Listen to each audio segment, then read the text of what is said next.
So, what is the guitarist's worst nightmare? My guess is you spend a lot of your money, a lot of it, say $10,000, $15,000, buy your dream guitar, and then this happens to it. Oh my god. There's a chip over here where it scraped something on the way down. I'm still cleaning it up, still got fortunately the powder from the damn hanger. Well, that was a disaster, wasn't it? But worry not. This disaster has a happy ending, and that's what we're going to get into in this video. So hi everyone, welcome back to the Ministry of Guitar. I'm Utkarsh coming to you from Singapore. As always, if you like what I'm doing, please do like, subscribe and share. Thank you. We just hit 25,000 subscribers. It's been almost just 9 months, so I'm thankful that you guys like the content, and please continue to liking, subscribing and sharing because my content is not easy to find. So thank you again. All right. So this is really a worst nightmare. Let me get into the story. Let me get into where we are now, and I will of course do the grand reveal. It's right here. Don't worry. So it was about, I think, 4 or 5 weeks ago. This is before I left for my Ladakh holiday. That one day I was just sitting in the dining room with my wife. My dogs were in the music room, and then I heard an almighty crack and another crack and another crack and another crack. It was tuk, tuk, tuk, tuk. And I knew immediately what had happened. I knew that something had fallen. I knew one of the guitars had fallen. And my immediate fear was, I was really scared that it had fallen on one of the dogs because these guitars are not light and they're hanging up pretty high. So I ran into the room. Now, good and bad. The good is that nothing had happened to the dogs. The dogs were fine. One of them was still sleeping. The other one was a little bit bemused by what had gone on. But lying down there on the floor in a heap of dust was not just any guitar, but probably my favorite guitar, the PRS 7-string Floyd that I have. There's a long story behind this guitar. Some of you may know it. I followed this guitar for many years. I bought it eventually. This is from Ishibashi Music, Japan. It's literally it is a one of a kind, but 7-string PRSs are very, very rare, as in 7-string made in USA PRSs, PRS Private. They only make it in private stock. 7-string PRS Private Stocks with a Floyd maybe there are 3 of them, maybe 4, maybe 5, but definitely a single-digit number. So it is not just one of my favorite guitars. It is a very, very rare, a very, very significant guitar. And it had fallen. So I was a little bit upset, but I was also a little bit relieved. I was relieved because the dogs were okay.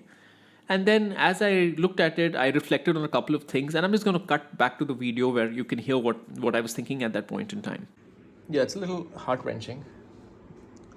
Everything looks okay. Everything looks fine, but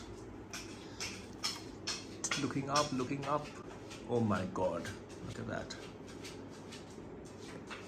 Not just that, you can see there are chips. Let me see if I can show them to you. There's a chip over here where it scraped something on the way down. I'm still cleaning it up, still got fortunately the powder from the damn hanger. It's a Hercules hanger. I'm a little surprised. I think maybe it was not installed properly. I'm not sure. Here is the hanger. Kind of one of them is bent out of shape, so I don't really know what happened. If any of you know what exactly happened, do let me know, because as you can see, it's not the only guitar that I have hanging. And I haven't had a guitar followed me since 2015 or 16. It's been almost 8-10 years. So these have been doing just fine. Not really sure what the problem is here. Any case, there is some good news. The good news is, number one, the piece is there. I've spoken to my guitar tech, Goose. He says he should be able to fix it. Number two, it's not a Gibson, it's a PRS. They look beautiful, but they're pretty hardy guitars. So I'm fairly confident, even though I'll probably need to just quickly check. There's no other damage, but even if there's some other damage, I think it'll be fine. So that's good news. Number two, it's what is the good news? I've lost count anyway. Good news number one, it's not a Gibson, it's a PRS. Good news number two, it's one of my favorite guitars, and it's already not in perfect condition. I think some of you know this about this guitar. This guitar is faded. It kind of has that zombie look, which was originally green. You can see the green underneath. And it was already a little bit chipped to begin with. One of the reasons I got this guitar from Japan at a very good price was because it was already imperfect. So now it's going to be a little bit more imperfect. In any case, I intend to see what the best we can do. So yeah, I'll keep you up to date. So yeah, I was relatively okay after a couple of minutes to absorb. I took it over to Goose. He has one of my Martins sitting with him anyway. He's fixed that as well. We're going to get into that in another video. And he was very, very reassuring. Even though the damage looked so terrible, he told me that it can be fixed. It can be fixed. And the other thing that he confirmed for me, which I was mentioning in the video, is that the rest of the guitar was fine. I mean, this thing took a drop of, 7 feet. Took a drop of 7 feet, neck first, because, you can see with the part that chipped off, it was the neck. It must have fallen down, like vertically forward like this or something. And the guitar was fine. The neck was strong as a ox, if that's even a term. Right? Nothing. The neck had not moved. The Floyd's tuning had gone, which is to be expected. We had chips all over the guitar, but the guitar was otherwise fine. He said it's just a cosmetic thing and he could fix it. So I left it with him. I didn't put my hopes up too much, though it's difficult not to because I know how good Goose is. But I did it. I left it with him. I left for my holiday. I tried not to think about the guitar too much. He sent me a few updates of the work that he was doing to fill in the holes, the chips, and it's some pretty intricate work because even the PRSs have a flame maple binding, so some of that had even natural binding nonetheless, but exposed binding rather. That's not an external thing; it's just the wood being exposed. But that was also damaged. So, as much of a magician Goose from G-Works is, I wasn't really sure how good it could be. So about a week and a half ago, Goose told me that it's all done. The guitar is ready to be picked up. I was super excited. Unfortunately, I had such a crazy social calendar the last week or so. And of course, as you guys know, I've been helping my wife out as well a little bit with her work. So I just did not have the time till yesterday. So yesterday I went over at about 5 o'clock to where Goose is. And when I looked at the guitar, I was like, it was one of those unbelievable moments. Like I looked at the guitar, it was flawless. In fact, it was more flawless than when I bought it, because when I bought this guitar, I got it at a discount because this guitar had gotten chipped in the Japanese shop in Ishibashi Music. So they had sold a new guitar to me at the price of a second-hand guitar because it was chipped and damaged. But now the guitar was like nothing. And I'm going to show some close-ups to you. Long story short, he fixed it. It is incredible. You can't tell anything. The chips and the bodywork are fixed. I'm going to put some close-ups. And even over here, let's look at it. If you look really closely, you can tell, oh, there's a bit of repair done over here. You have to look really, really close. I'll try and see if I can take a photo of it. And similarly over here, you can see one line. It's a light line. That's it. Otherwise, the guitar is flawless. Honestly, if I was an unscrupulous seller, not that I have ever planned to sell this guitar, and hopefully I'm not unscrupulous, I could easily pass this off as a mint guitar that has never had any damage in its life. But it's incredible. It's incredible what good luthiers and good guitar techs can do. So anyways, what's my conclusion from this? I think there are 2 or 3. The first one is, even if your most expensive, best guitar, whatever it is, the pride and joy of your life falls down, it's really not the end of the world. Beyond the fact that there are bigger things in life than instruments.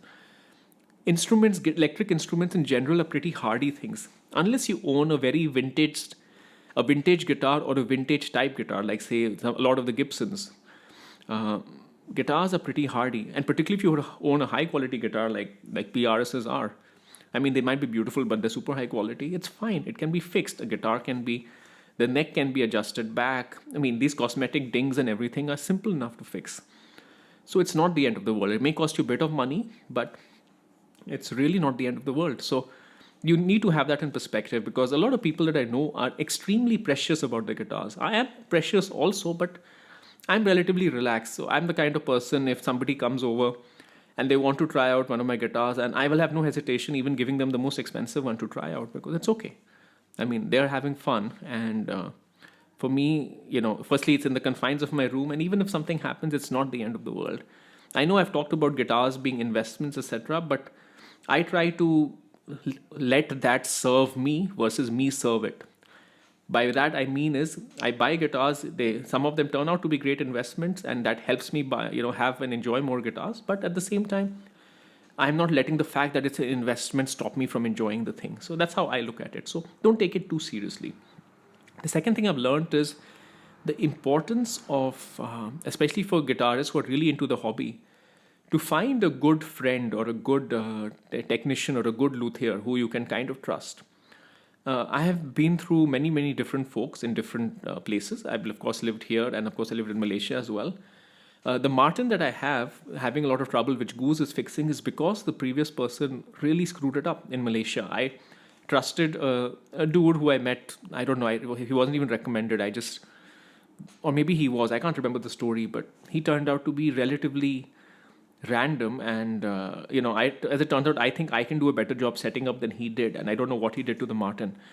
So it's important to find a trusted luthier. It's important to find a trusted guitar tech who ends up becoming your friend. So that's another thing to note. Very important for anybody who's deeply into this hobby. And the third thing is, the most important thing is, even if a guitar is cosmetically damaged, though I've got this repaired, you have to remember that the main purpose of a guitar is to make music. It has to function as an instrument. So don't get too caught up in the aesthetics of the thing as much as I do. Look at what's behind me. But it's very important to remember, how does it sound? Does it just do its job? And so since I got this guitar back yesterday, I've just been playing it. It's been exactly what I expect. It's been amazing.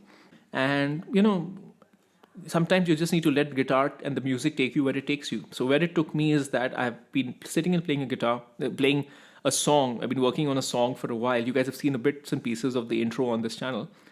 So I was just sitting with the guitar, and I was just, I have all the recording set up, everything done. I decided, what? Let me just record what I'm trying it out, rather than just recording the audio. I'll just record the video. So I just made a very, very quick demo of the song, very live, rough, everything. And though it's live and rough, I'm going to include it here because that is what the spirit of rock and roll and music is all about. All right, folks, I'll see you next time, and I'm so glad to have this back.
how much more I want to do and be.